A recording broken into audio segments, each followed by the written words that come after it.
Hi, kids. They wanted me to read you a story today, so I've picked one out of Dr. Heinrich Hoffman's book, Pretty Stories and Funny Pictures. So let's read one today. This one looks nice. The Story of the Inky Boys. As he had often done before, the woolly-headed blackamoor.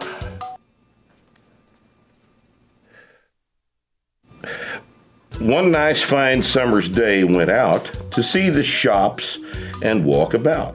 Then Edward, little noisy wag, ran out and laughed and waved his flag.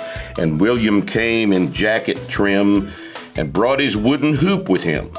And Arthur, too, snatched up his toys and joined the other naughty boys. And kept on singing, only think, "Oh, Blackie, you're as black as ink." You guys want to hear the rest of this? Okay. Now, tall Agrippa lived close by, so tall he almost touched the sky, and had a mighty inkstand, too, in which a giant goose feather grew. He called out in an angry tone, "Boys, leave the blackamoor alone, for if he tries with all his might, he cannot change from black to white." He seizes Arthur, seizes Ned, takes William by his little head, and they may scream and kick and call. Into the ink he dips them all. Into the inkstand, 1, 2, 3, till they are black as black can be. Because they set up such a roar and teased the harmless blackamoor. Let this be a lesson to you. Join Mug Club today for $89 annually, or try it mugless for $9 a month. You can sign up at louderwithcredit.com/mugclub for the entire catalog, including Nick DiPaolo, Mr. Guns and Gear, and of course, Alex Jones, along with 100% more of this show.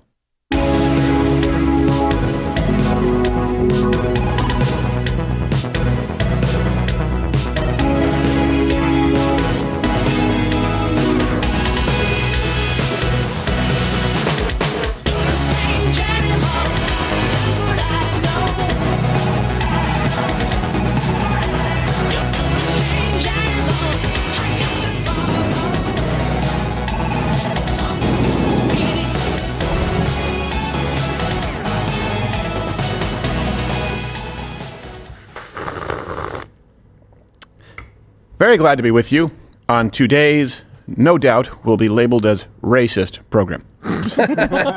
I make zero apologies. None whatsoever. But it's also not racist. It could be. I mean, I don't think so. I mean, at this point, who's to know? No promises. And by the way, hey, everyone send to Toolman your love. The guy is sick and he's here. Yeah. I was trying to tell him to go home, but Well, I'm here. I'm going to do the show, and if I throw up, I'm going to Mama Bird Gerald. Yes, no, exactly. you're not. I'm not doing it. Mug Club only. It's a sprint between now and election, so we're always glad to be with you. And let us know if you want us to cover the town hall that Kamala is doing live. That'll be the last live event before the election. I believe it's next week with Anderson Cooper. So, Kamala Harris was on The Breakfast Club. You know this. You also know she descends from slave owners, Irish slave owners. You know this. And you also know that her answer on reparations could be her Howard Dean moment. It may have ended her campaign. You comment below if you think that I'm out of bounds. It was as bad as can possibly get. We'll be addressing that. And we'll also be addressing the fact that Donald Trump is effectively America's greatest black president. Do you agree? Comment. Or do you really agree? Then extra comment. We'll also just be showing some highlights of Donald Trump's Bloomberg interview, which was fantastic. Oh, man. It's just, look, every night you just got to celebrate some wins and be happy, Warriors. So if at some point today, sometimes when we get happy, we get a little loose with the lips. So you may see this. Head on over to Rumble. It's a live show. Weekdays, 10 a.m. We don't pre-tape and take 2 weeks to get it out to you. There's nothing up our sleeves. You can see CNN's on right now. And number 2, Captain Morgan, CEO, how are you? I am well. Keeping so on your far. toes. No, I was ready for it. Come on, what are you talking about? Keeping I'm not him sick. on his toes. Are you okay? You thought you were sick yesterday. I did. Turns out I have a canker sore. You know how you get that, right? AIM toothpaste. No. Yeah, when I was in New York City, I bought in bulk. I got a really cheap discount on AIM toothpaste. And I had someone in Michigan will bring up old AIM toothpaste. And I finally went to my dentist. He's like, I don't know, what are you using? I'm like, AIM. He goes, what? From the 60s? I said, how do you even find that? You're paying 20 cents a tube of He goes, toothpaste? I said, oh, isn't all toothpaste the same? He goes, no, not at all. Like, we know that will, yes, that's why you have a bunch of canker sores. But right You now, live with Brendan Fraser in a bunker? yes, Right, exactly. yeah. Actually, it was Pauly Shore, and we froze him.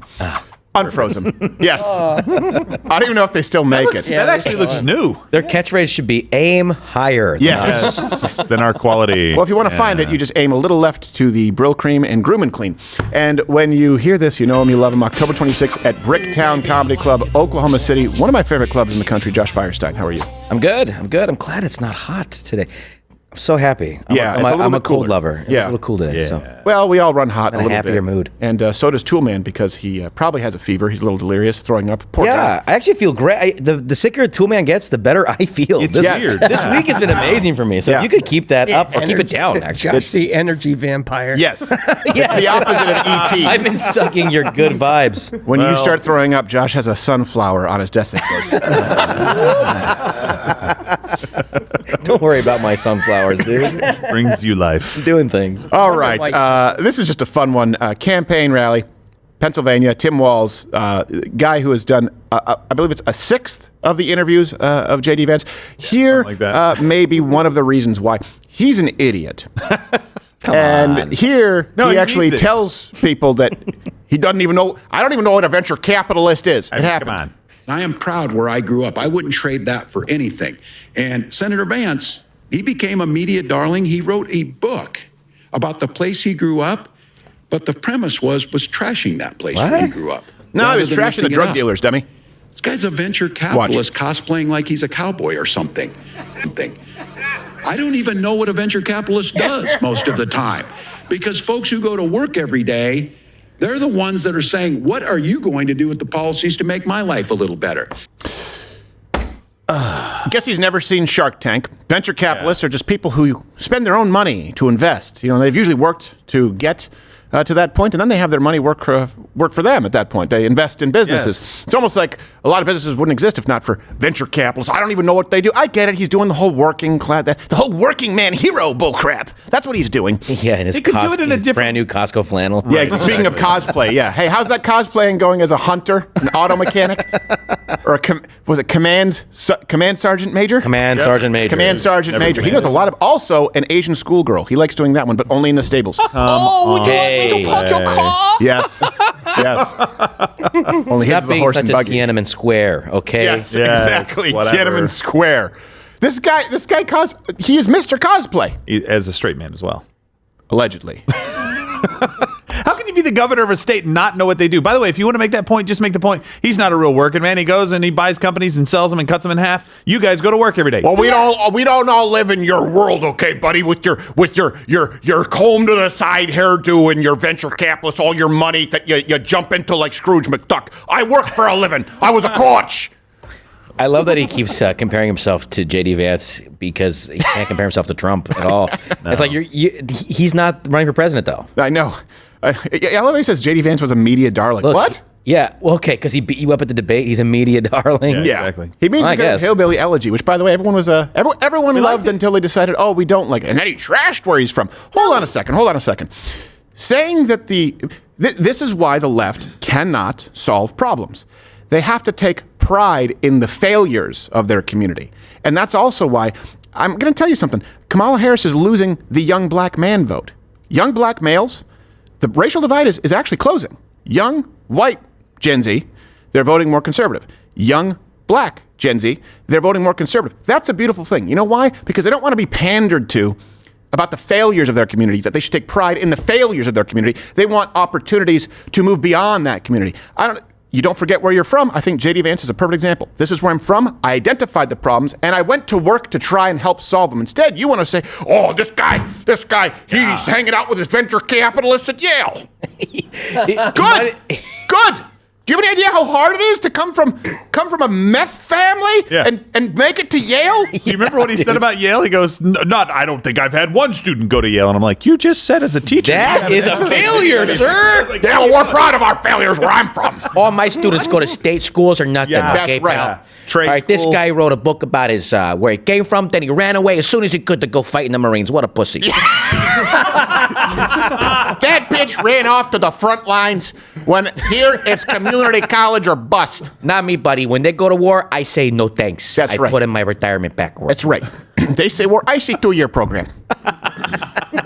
Anybody would be a better communicator than this guy. By the way, maybe even Kamala Harris. And that's why it makes sense. Donald Trump's new White House press secretary pick in a parallel world.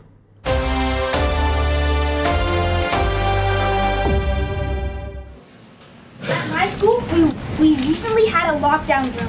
One thing that affects mine and other students' mental health is to worry about the fact that we or our friends could get shot at school. Specifically, can you tell me what the administration has done and will do to prevent these senseless tragedies? I heard about half of that because we have an 11-year-old asking a question. This kid doesn't even have hair on his pencil, and he's in here? P. Diddy with him? How'd he get in here? You're not going to get shot at school. Well, maybe you will, but maybe you won't. Okay? We want to put guys with guns at the front door of your schools. But the people who speak for the unions, the school unions, and all the women, those chubby broads with those ugly rimmed glasses, who hate us for some reason, are afraid of guns. And it's funny, there's not a school in this country doesn't have a sign in front of it that says no gun zone. So I can't promise you're not going to get shot, but, it makes social studies a lot more exciting, doesn't it? Let's be honest.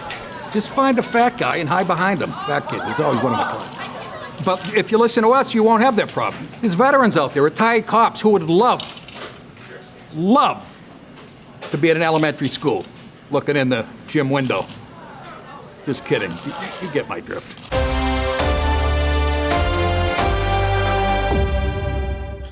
Well, and by the way, of course, you can watch Nick DiPaolo on Mug Club on the network, 5 p.m. Eastern on weekdays. If you want more of that, just I hope you guys enjoyed as much as I do. I can't get enough of it. Yeah, I was there for that shoot, and when he mentioned hiding behind the fat kid, he just stared at me. And I asked him about it afterwards. He said he didn't say anything. Yeah, he walked away. He probably just looked at you again and went, You know what I mean, Josh. All right. guys, come on. I wasn't we don't even want to be in the crying New York now. Post. This is not an abusive workspace. Yes, it is. Over under. I like If Tim it. throws up. Over under. If Toolman throws up, I want to see some bets, chat. You know what I told him before the show? I was like, dude, if you feel comfortable and you throw up, will you do it on air? I need it on camera. We should get Polymarket to take bets. Billy the Kid can cover it up, mask it with a sound of somebody else vomiting. That's true, yeah. At that point, it's just dubbing. If it happens, it's real, guys. And by the way, hey, you can actually go to crowdershop.com, get this Secure Our Borders shirt. If you're not a member of Mug Club, you can go mugless between now and election. It's go time, and that's the only way to support us. We don't sit out there rattling a tin cup. Do this one. I love this. Trump versus everybody. Yeah, you know what? And I have to say, you look slightly less revolting. I do, and I have a lot of beard stuff going on. I'm going to see if I can do the Santa Claus. You no longer look like you would take the shape of the cup you're in. Oh, yeah, like This like is an a mean octopus. day. This is a mean. You started with him. You just said it to me. What do you mean? And then Josh did it to himself. Don't do that to yourself. Come on, it's fun. All right. I felt left out. I wanted someone to make fun of me. Don't worry. Give it a second. Okay. At some point, someone's going to make fun of my giant fat ass, and that's obviously warranted. No, so we're going different directions today. well, very similar direction. We're going in congruent lines. We'll get to Donald Trump, best black Big president. word. Congregate. Here is Donald Trump just because. Oh, you know what? This just got updated right now. Yes. Breaking this morning. FBI revised their crime statistics. You know, you heard everyone on the news talking points. Actually, crime went down. We told you that's because a lot of precincts weren't actually reporting crime anymore. They changed the way that crime was being reported. It's been revised. Turns out violent crime went up in 2022. Yep. Oh. Oh, no. Well, they said it's it almost like a didn't. jobs report, only with rape. Rape is a job, too. Your intelligence agencies. They're not looking out for you. Remember I told you the problem when they lie to you is if you are actually looking for the threat. The job of the media and the job of your intelligence agencies, the only service they can provide is giving you appropriate information. When they lie to you, you look for a threat where it doesn't exist, and you let the real threat straight through the door. You think the threat is racism. You think that the threat is white patriarchy. And instead, it's a migrant with a heart-on. Ugh. Brought to you by Blue Chews. It's They hand it out at the border like chickens, okay? it's really weird. Those are, they call them the red, white, and blue chews. Welcome to America. First boners on us. Freedom boners on everyone. I call this my naturalization oak. It makes it to where they can't run. All right. No pump necessary. Mine's more of a soft pine. Okay. That's enough about the it's a little arborist humor. So, Donald Trump sat down with Bloomberg. Nice arborist. Which is a lot of fun. He sat down with the editor-in-chief. I want to make sure I get this name right. John Micklethwait. Yeah, that's I don't about think right. so. Let's go So with that. it went about, and I like this Donald Trump because he seems relaxed. Sometimes this happens when you're maybe a little bit tired from the campaign trail. You don't think that this interview is as consequential, and you're just a little bit loose. He seems to be having fun with it, and he just doesn't care. You can see the moment where he realizes he has no respect for this interviewer, and he treats him like a father disciplining a child. Let's go through the top three, plus a bonus moment. Donald Trump, here he is with Bloomberg, the publication on tariffs, I believe. There are no tariffs. You're going to stop. There are tariffs already at the moment. There are no tariffs. All you have to do is build your plant in the United States, and you don't have any tariffs. But people, a lot of places like this, there are a lot of jobs that rely on foreigners coming here. You're going to basically stop trade with China. You're talking about 60% tariffs on that. You're talking, as you said, 100, 200% on things you don't really like. You're also talking about 10, 20% tariffs on the rest of the world. That is going to have a serious effect on the overall economy. And yes, you're going to find some people who will gain from individual tariffs. The overall effect could be massive in terms of the economy. I agree it's going to have a massive effect, positive effect. It's going to be a positive, not a negative. Well, let me just I know how committed you are to this, and it must be hard for you to spend 25 years talking about tariffs as being negative and then have somebody explain to you that you're totally wrong. And the reason is because objectively, look, like I said, he has a leg to stand on. At a certain point, you go, you know what? I was president. I don't know if you know this, for a good spell there, things kind of were doing well. Yeah, we had tariffs. They still have them now. They've actually added to them. I'm not sure if you've checked into this administration. And by the way, also, just so you know, he goes on to clarify that if these goods or raw materials are not made in the United States, no tariff. Yeah. Because that's necessary, because unfortunately, we have offshored a lot of manufacturing. There are some things that you can't get in the United States. So if they don't make it here, no tariffs. If they make it here, and it's something that you can get in the United States, you decide not to make it in the United States, there's a tariff. I think it's pretty sensible. And by the way, I used to be a libertarian who actually, my God, thought that free trade was a good thing. It would be if you weren't dealing with communist nations who are ripping us off. I've changed my mind. Yeah, Can you comment below if that's you? That's me. I'm no longer a libertarian. Yeah. I definitely lean nationalist at this point because borders exist for a reason. And Trump didn't say that, but one of his surrogates did, explaining his position. Well, it's part of his policy, is my point. But your own audience, Bloomberg is not with you, and you'll see it. And the left tried to take this next one and make it seem like Donald Trump is losing his mental faculties. He answers the question in a completely unrelated way. No. What he's doing is it's a question that provides him an opportunity to bring up something that everyone should be discussing. What we discussed yesterday was going on with Virginia in the voter roll. So he just goes, I'm so glad you asked. Let's talk about voter fraud, and goes back and ties it to Google. So here he is asked about Google and big tech. The U.S. Justice Department is thinking about breaking up Alphabet, as Google likes to be known now. Love the soup. Should Google be broken up? I just haven't gotten over something the Justice Department did yesterday, where Virginia cleaned up its voter rolls and got rid of thousands and thousands of bad votes, and the Justice Department sued them that they should be allowed to put those bad votes and illegal votes back in and let the people vote.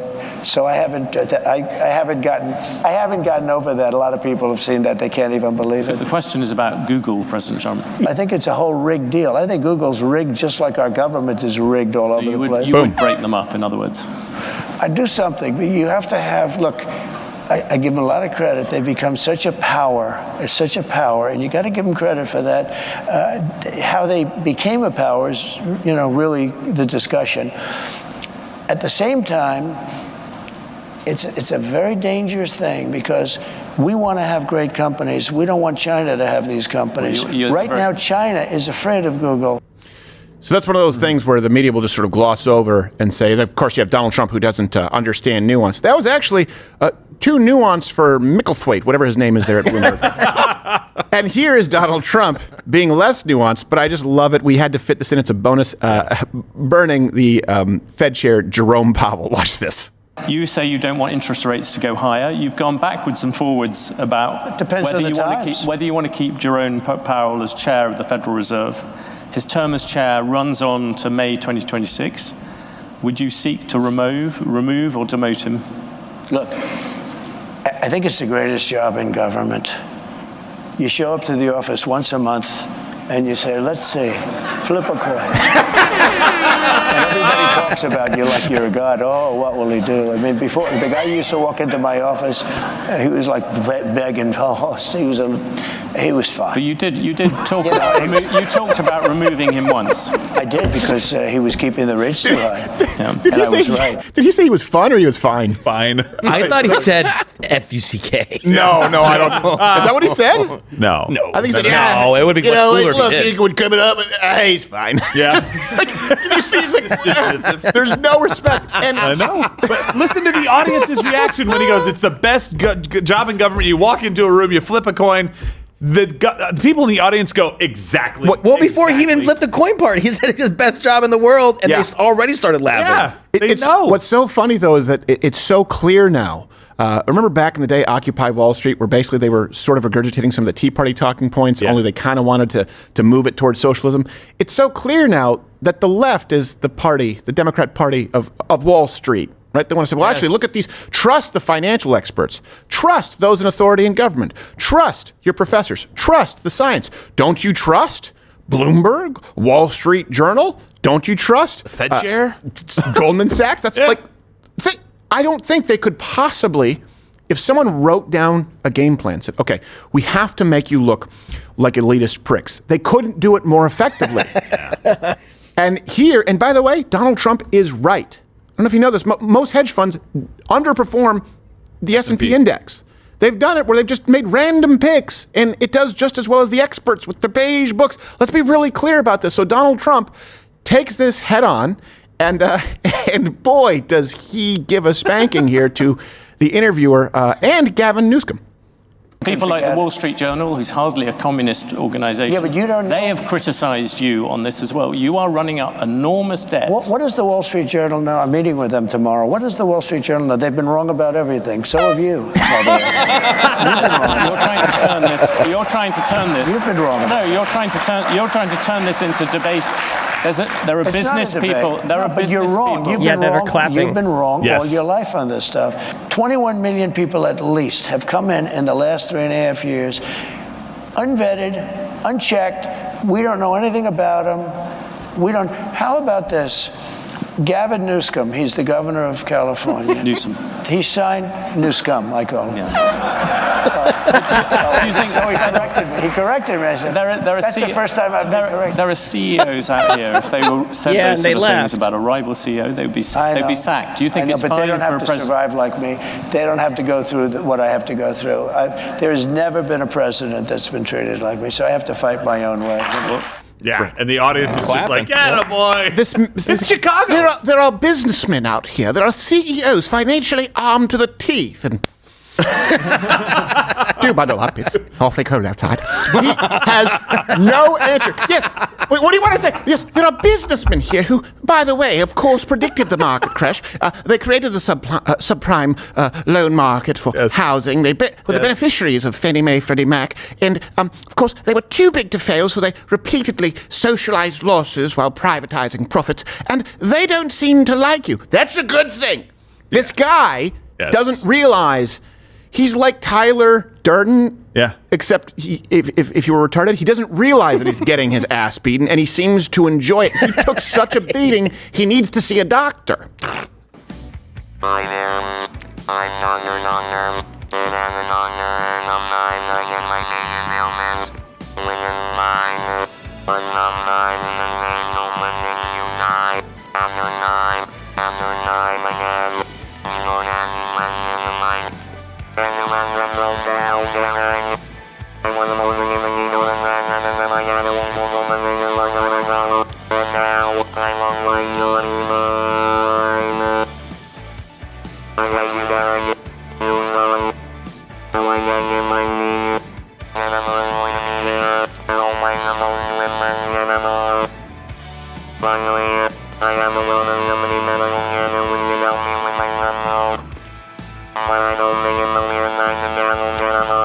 She has a boyfriend. By the way, for people on audio, that was the one plug. I forgot about the For audio. the wellness company. You can go to twc.health/Crowder for the wellness emergency kit that they provide.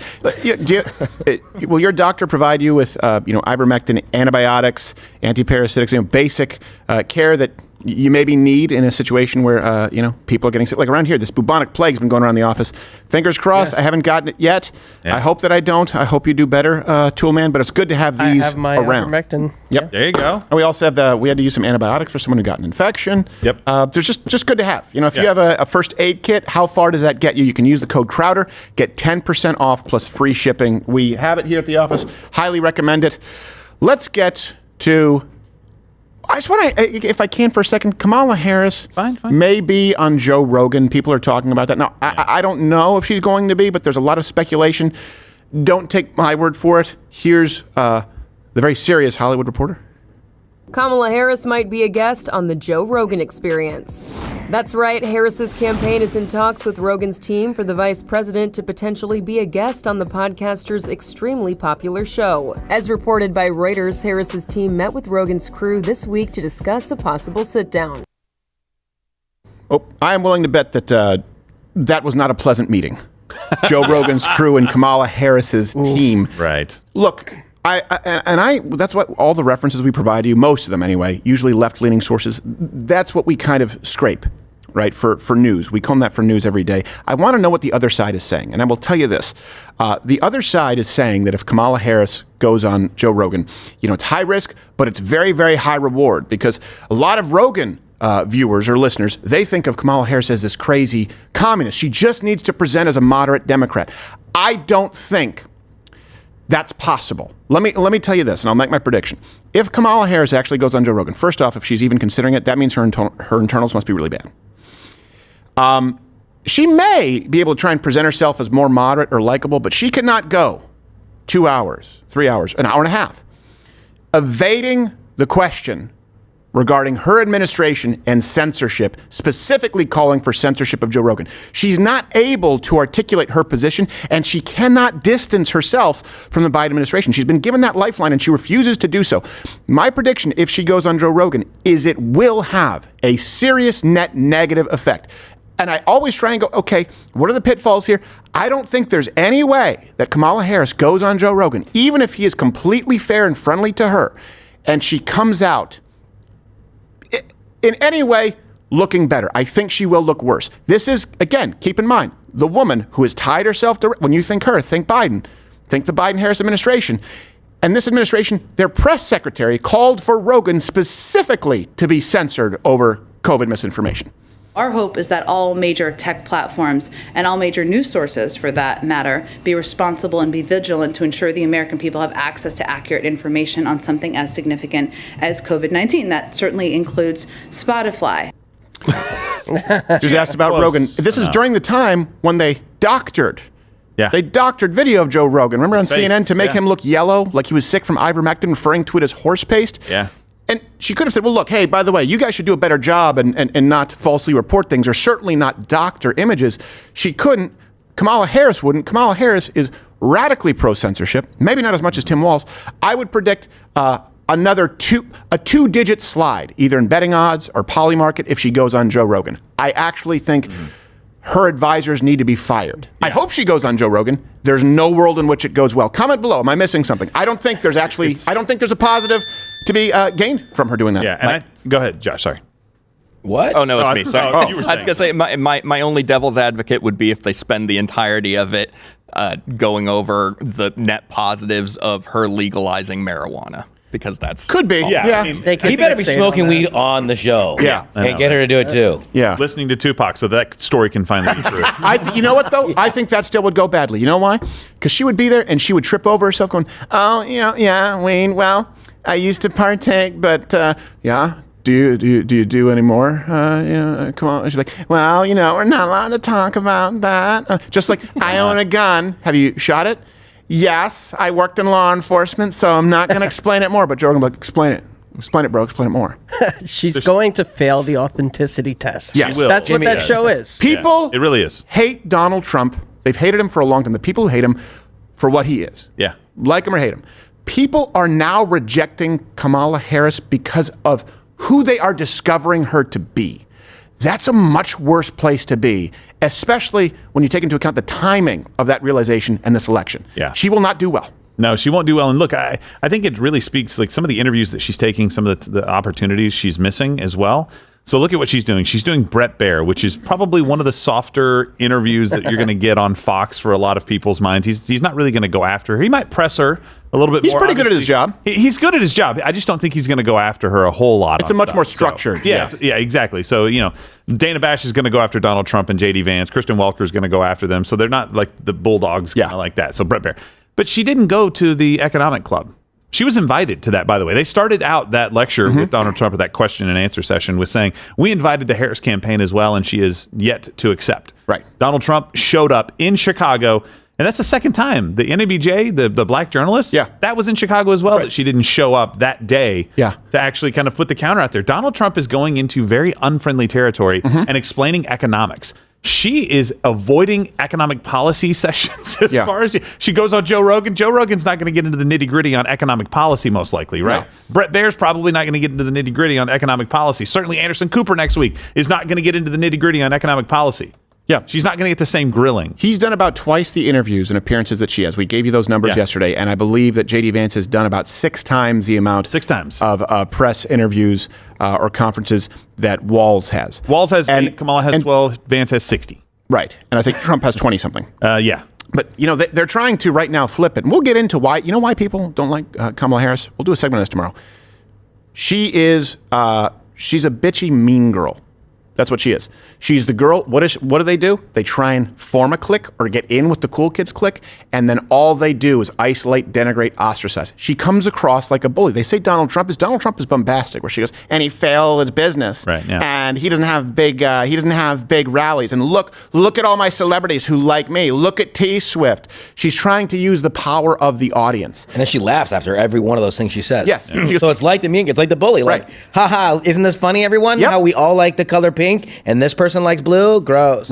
Weird. They're weird. And Donald Trump won't do interviews and unfriendly press. Okay, Bloomberg, let's be really clear. First off, Bloomberg is a radically left. I don't know what we're talking about here. If we're talking about Bloomberg News, or we're talking about the publication, or we're talking about the poll, which I believe merged with Morning Consult or New York Times. It's the single most left-leaning poll. As a matter of fact, if you simply take out the Bloomberg polls from the RCP average, Donald Trump is winning in states that aren't even swing states. That's how bad the Bloomberg poll is at throwing off that average.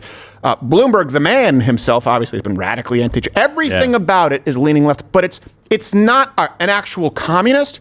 So people say, see, he's not going into enemy territory. She's going on Fox News now for the first time. He did debates on enemy territory. She's a mean girl going, he's afraid to do a second debate. Really? You refused multiple debates. Really? You didn't show up to a black journalist conference. Really? You won't do anything unless it's friendly outside of a very controlled Fox News interview. And it's the mocking. And it's what are you? What are you scared? Are you going to cry for me? No. Yeah, she's going to beat your ass in the election. She's a lady with the floaty and the life jacket in the lake going, come on in by yourself naked. What? Sort of. Not speaking. Oh, that was your counselor. That's right. Yeah. Okay. That was illegal what she did, and it's not your fault. I was remembering. It's a little his fault. It's the laugh every time I hear it. She's gonna eventually she rises out of the lake like Jason's mom. This is her season, though. Halloween. This is where she makes her money. It's perfect.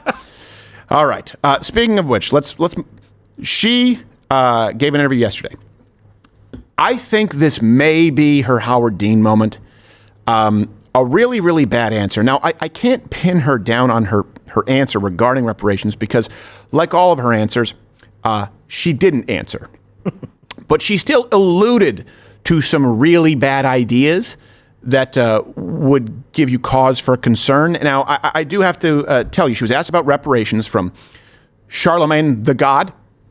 Not T-H-A. God, but I didn't know God needed reparations, but okay. Well, yeah, Charlemagne the God. I don't even want to get into the history of Charlemagne and what this guy knows, but anyway. Nothing. She went on with Charlemagne the God. Not to be confused with the gold standard, Howard Stern, Howard 100. Best among us. And he asked her a question on reparations. Her answer was 7 minutes long, and all of it was bad. So we've had to fast forward it. But again, all the references are available to you. Link in the description every show, so you can go and watch it in its entirety. But let's go with what we have. What's your stance on reparations? We all know that America became great, off the backs of free black labor. I don't So know. my agenda, well, first of all, on the point of reparations, it has to be studied. There's no question about that. It has been. And I've been very clear about that position. No, you haven't. In terms of my immediate plan, I will tell you a few of the following. One, as it relates to the economy, which is a lot of what you have addressed. Mm-hmm. Look, I grew up in the middle class. My mother, worked hard, raised me and my sister, and so my plan includes.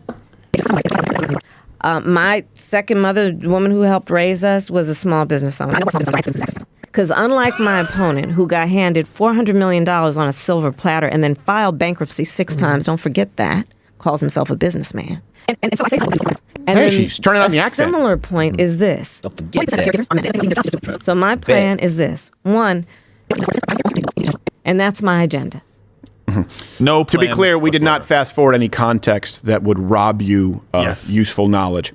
We fast forwarded 800%, and it was still a 1.5-minute clip. I know. So we had to cut it. And I think the reason this is going so badly for is because there are a lot of people who don't pay attention every day to politics, right? And maybe they just tuned in to Kamala Harris for the first time in a while and saw her answer and I'm a middle class. They go, what? She's literally using the same answer? It only takes someone seeing it once or twice to basically fail you as far as the authenticity test, to use Toolman's expression. By the way, let me disabuse you of this notion, okay? So they claim that, it was all built, we all know that it was built off the backs of slaves in the United States. That's incorrect. Here's the truth. America wasn't built by slaves. We did obviously have slavery in this country, and it's horrible. We fought one of the bloodiest civil wars in modern history in order to end it, even though only 1.2% of Americans actually owned slaves. The South, you may not know this, was way behind the North as far as innovation, as far as output, because it turns out that people working at gunpoint don't necessarily put in the strongest or longest hours and aren't necessarily employees who you can rely upon for innovation or ingenuity. By 1860, 90% of manufacturing came from the North. Slavery completely impeded innovation. By the way, we've done a full in-depth segment on this. You can click a link and go watch it, probably in 2018. Slaves, again, had no incentive, so they weren't innovating. Southern farms were losing their competitive edge to northern farms completely at that point. Also, if we're going to discuss reparations, I don't know if you know this, first in line to pay it out would have to be Kamala Harris. According to her own father, Donald J. Harris, real name, she's descended from an Irish slave owner. What? Whoa, whoops. Stop with the, he calls himself a businessman. You're half Indian and Irish, and you were raised in Westmount, Montreal. And neither of your parents are from America. So I don't know where you would get any of these reparations from, but go pay it out. Such pandering. It's like it's something that has to be studied. Black people understand that something that has to be studied means no, it's not going to happen. Right. You also gave 7 more minutes of word salad for them to go, she's not going to do anything with it. So if it really is an important issue to somebody listening to that show, they know she's lying. And most of the black guys are like, can we stop talking about reparations, please? That's right. Like, can we just make it to where I can get a job and not get shot going to school, maybe? And we're going to get here to Donald Trump, the greatest black president ever. Yeah. But you know what, Toolman, you can just grab it in here because it was recorded by a black guy, so I approve of it. True. Kamala Harris has to turn up the pandering to 11 because she is in huge trouble. I'm sorry, Miss Harris. Ooh, I am for real. Obama's gay ass ain't gonna save you. Run real ass niggas can't see you ain't the one.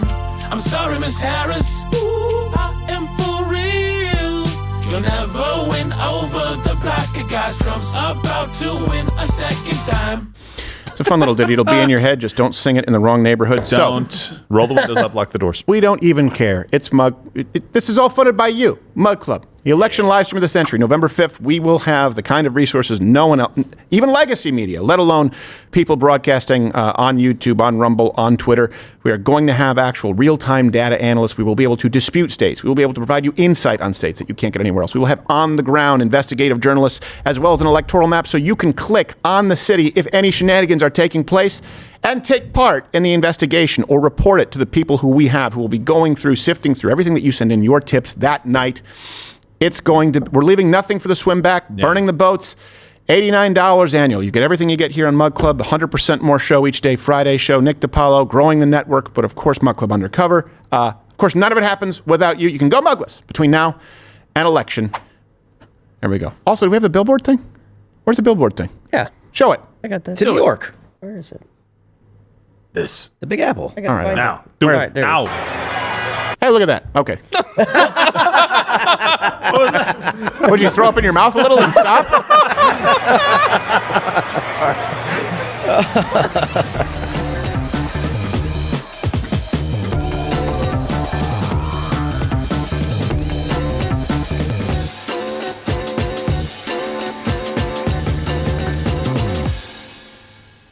Damn you, Alyssa Milano. Right below our billboard. Was that Chicago? Alyssa Milano, yeah. Chicago? Yeah. I hate that play. Well, I hated it in the movie. I didn't see it. I think Gerald loves it. Yeah, Gerald likes musical theater. I didn't even know who it was. Yeah. I don't. He loves it. I don't know what it is. He actually right. says, he said, you know what? We can call him Mr. Musical Theater, but I won't. I don't. It's okay. I won't. Gerald lives on Broadway. I know. He does.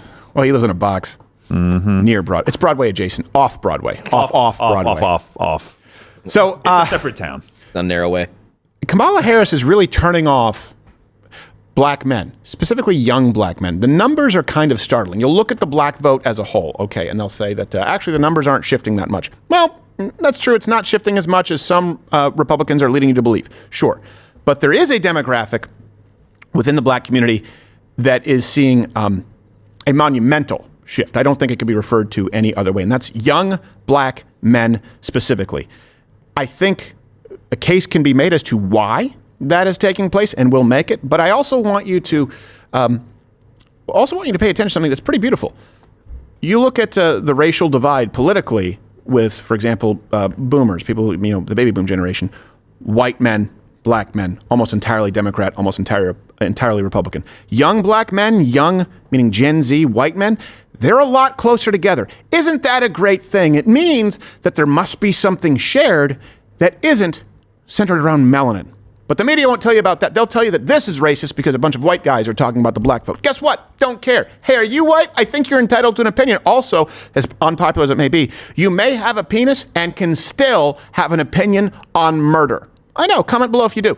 So Donald Trump is performing better with young black male voters. Here's the man on CNN so you can believe, your lying eyes and ears. And this guy is confused by pretty much everything that takes place on air.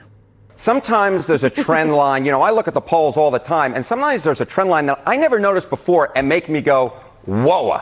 This is normal, right? This is the Democratic margin among black men under the age of 45 in presidential elections. You go back to November of 2012, what do you see? You see Obama by 81.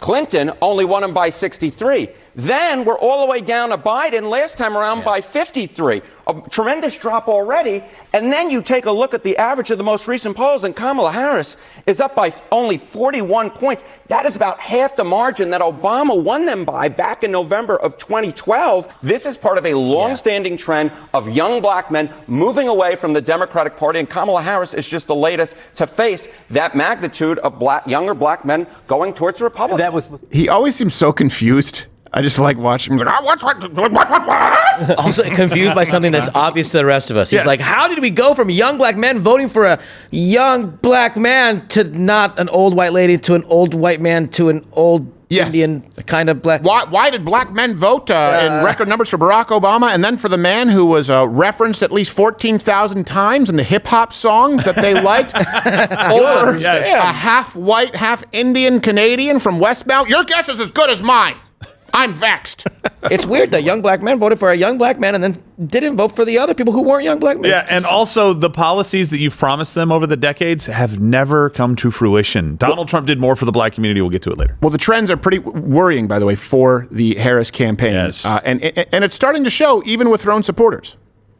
Vice President Harris tonight continuing her push to shore up support among black men, a group the campaign is concerned may not turn out to vote in the numbers they have in the past. She met with black businessmen at a Detroit art gallery. The campaign still has real work to do, according to Pastor Charles Williams II. So how would you assess how the vice president's doing with 3 weeks to go? I mean, look, everybody's worried. I'd be considered a supporter, and I'm worried in regards to what the polling is suggesting and around black men. She definitely needs to talk to black males. Mm-hmm. The hip-hop community needs to hear more from VP Harris about what is her plans and plans of action for black males. A lot of black males are not into the Harris campaign.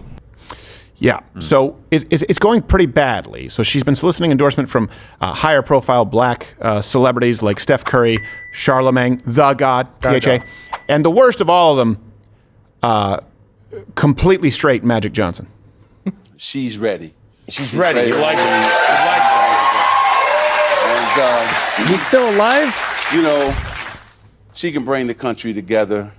She's fighting for women so that they can have the right to choose. I mean, it's to choose murder. Economy. She's trying to bring the groceries down for families can afford groceries now. I mean, some of the things that her agenda, something else, the plan she has for the country is want to get AIDS. And then last but not least, watch his hands. Foreign leaders want her to win because they know they can work with her. Tell me you didn't see that. He goes, and last but not least. See his hands? Grab that. Yeah, can you freeze it? You go, they know they can work with her. That's right. Last but not least, look, y'all know I like me a titty. I like me a titty. I got AIDS. Do you have any idea how statistically unlikely it is for a heterosexual male in North America to get AIDS? I do some f***ing, okay? Last but not least, you know the rest. Oh, come on, that was a bad blood transfusion or something. Exactly. Got some sweat in the locker room. He got stabbed by the same guy who hit Eazy-E. So she's pandering, and she's pandering because she's trying to bring back, the black vote that she's using, that she's losing, young black men. She has this opportunity agenda. It includes government-subsidized businesses and these farm loans, programs to make more black men teachers, of course, legalizing marijuana, something to do with cryptocurrency. Here's NPR's headline endorsing her plan. In outreach to black men, Harris vows to legalize weed, protect crypto. I didn't realize that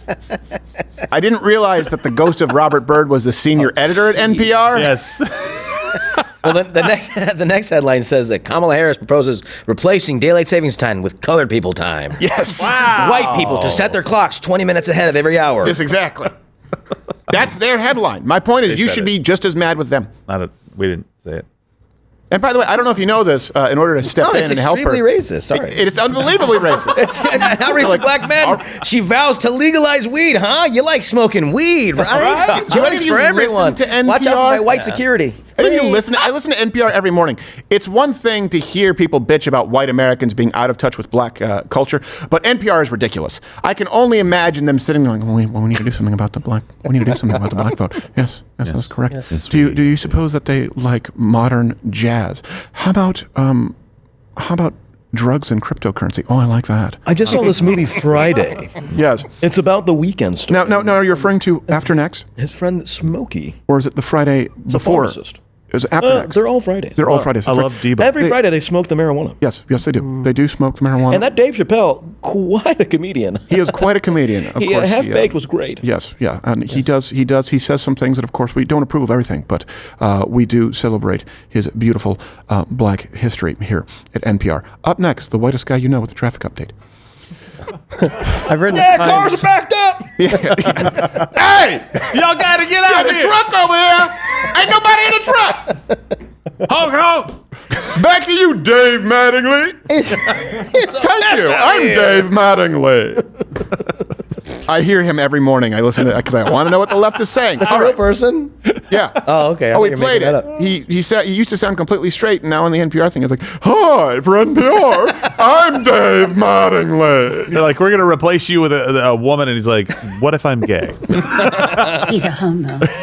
I guess we have to keep it now. I mean, His voice is just a caricature of a drag queen. His voice is the Charlie in the box from Rudolph. I'm Dave Mattingly. No one wants to play with a Dave Mattingly in the box. You're right. They don't. So, not to be outdone by Tim Walz losing the vote of probably mostly everybody though.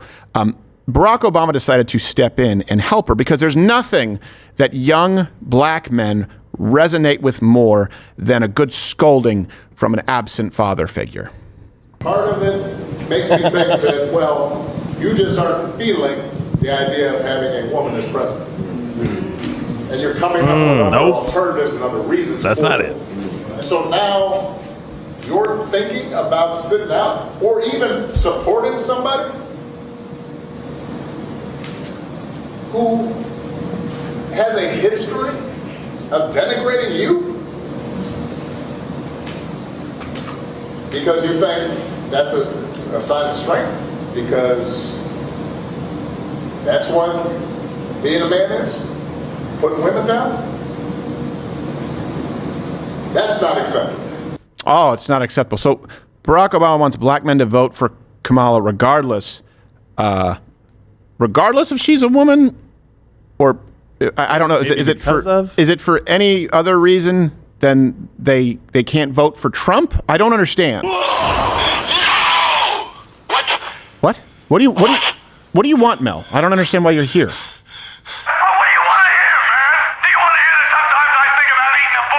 No, we don't want to hear. No, we don't. Get out of here, Mel. No. That's not. We don't. Just.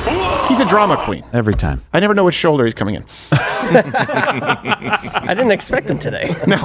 Out of nowhere. There's nothing overtly anti-Semitic. Racist stuff. Not today, anyway. But let's get into Donald Trump, the best black president, because Kamala's not. Let me ask you: if you're a young black man, what is it that she's offering you right now?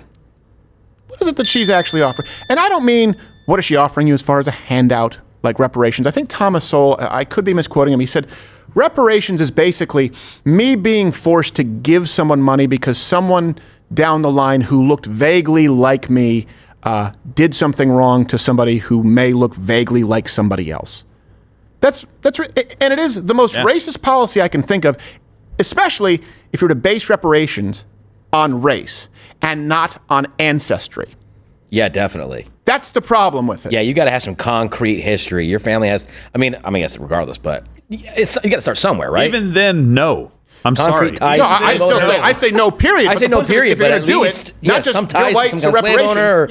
What if your family just German migrants that came from Pennsylvania that were broke? Yeah. What if your family, by the way, are descendants of Jewish slaves and you're in a state that never had slaves in the United States? What if you're from one of the black families who did own slaves? What if you're an Irish family that did own slaves? Yes, exactly. Yeah. Kamala, Donald J. Harris looking in your direction. What if you're a black family that owned slaves? Did you already say that? I didn't hear that. The point is, a lot of people had slaves, and for them, it was a good time.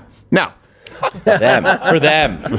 Another reason that Kamala is struggling with black men is not just because of her lack of policy or proposals and her unlikability.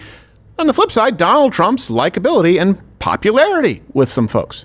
Pastor Mark Burns. Mark, where are you? Where's Mark Burns? He's a great guy. Good. These lights are so bright in my eyes that I can't see too many people out there. But I can only see the black ones. I can't see any white ones, you see? That's how far I've come. That's how far I've come. That's a long way, isn't it? We've all seen the mugshot. And you know who embraced it more than anybody else? The black population. It's incredible. You see black people walking around with my mugshot. You know, they do shirts and they sell them for $19 a piece.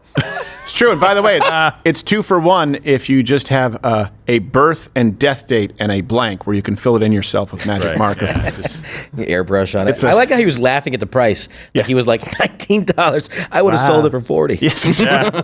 They got my mugs. Can you believe it? They like mug shots. Apparently. Yep. Hey, I don't know if you know this. We called that and said, yeah, what you're gonna get black people to hate Donald Trump by providing them with one of the most badass mugshots that's ever existed and tell them that this guy's being persecuted by an unfair justice system. Good luck. Guarantee you could line up, pick 100 black men after Donald Trump was shot and he got up and shook his fist and said, fight, fight, fight.